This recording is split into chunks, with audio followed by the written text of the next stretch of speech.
everyone. It's Heidi Fang here with our Raiders beat writer Michael Gehlken on Tuesday, where the Raiders at their Alameda headquarters just held their first off-season training session with organized team activities, Michael.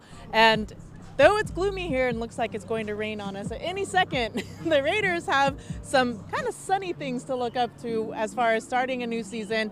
What did you think they looked like as far as getting out on the field and having a run in the organized team activities today? Yeah, this is the first time all offseason that we've seen the Raiders in helmets, that we've seen offense versus defensive players competing in drills.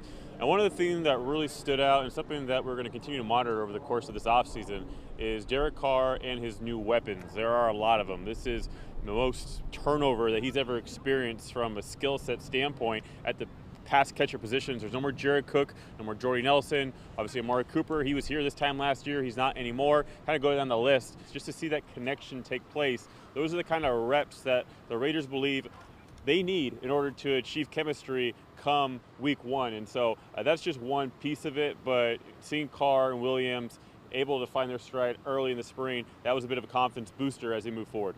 The Raiders kind of took a hit early in the running back position with the loss of Isaiah Crowell, but they brought back somebody who I think adds a spark to the team, Doug Martin.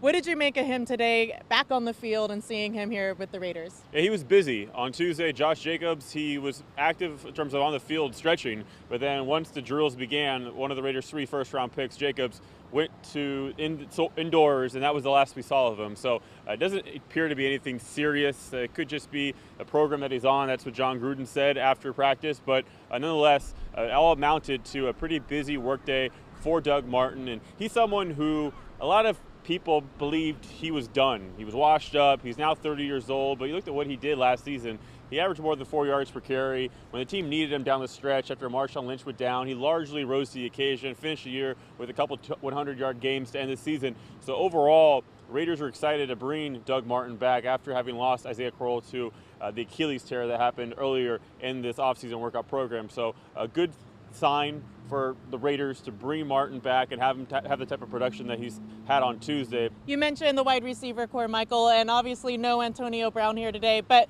when do you think he may report for the team? When do we see Antonio Brown on the field? Right, so Antonio Brown, he was not here at OTAs. Attendance is voluntary, and we don't know the reason why he was absent, but I wouldn't make too much of it. Certainly John Gruden says don't make too much of it. He expects people will, but he wouldn't, and I think there's something to be said for that, because all indications have been that Antonio Brown has been extremely active in terms of trying to build that chemistry with Derek Carr. I mean, attending one of Derek Carr's son's birthdays at the house, going and calling Derek Carr, hey, you want to throw passes at the nearby high school, and doing those sorts of things even before the trade was officially processed on March 13th. They were doing that on March 12th. And so no one really seems too worried about Antonio Brown not being on the field on Tuesday. The Raiders are going to be back on the practice field Wednesday, and although there's no media availability, you would expect that very soon Antonio Brown will be back on the field getting those reps with Derek Carr in short order. All right, that'll do it here from the Alameda headquarters for the Raiders. First day of organized team activities, the OTAs. You can catch up with Michael's work on reviewjournal.com as well as in print. And we'll have everything for you next week, again, when they have this open to the media, May 28th. So you'll want to check in with reviewjournal.com for all your Raiders coverage. For Michael Gehlken, I'm Heidi Fang.